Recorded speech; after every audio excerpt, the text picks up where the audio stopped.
사도세자 1735년 1762년의 죽음은 조선 역사에서 가장 미스터리하고 비극적인 사건 중 하나입니다.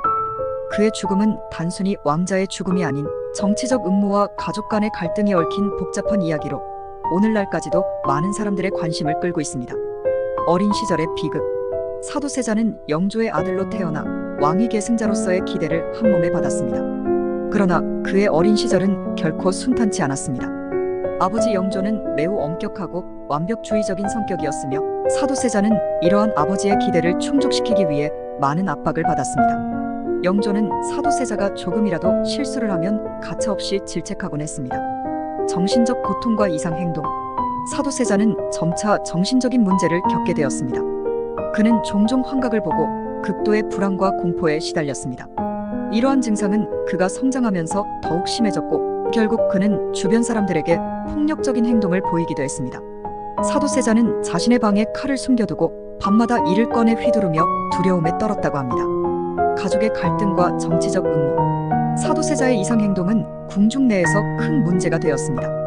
특히 영조는 아들의 상태를 매우 심각하게 여겼고 이를 해결하기 위해 많은 노력을 기울였지만 상황은 나아지지 않았습니다.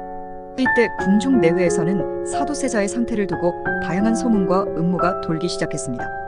궁중 내의 정치적 세력들은 사도세자의 상태를 이용해 자신들의 이익을 추구하려 했습니다. 일부 신하들은 사도세자의 퇴위를 주장하며 영조를 압박했고 다른 일부는 사도세자를 지지하며 권력투쟁을 벌였습니다. 이로 인해 궁중 내의 긴장은 극에 달했습니다. 비극적인 결말. 1762년 사도세자의 이상 행동은 더 이상 묵고할 수 없는 수준에 이르렀습니다. 결국 영조는 극단적인 결단을 내리기로 합니다. 그는 사도세자를 뒤주사를 보관하는 나무 상자에 가두라는 명령을 내립니다.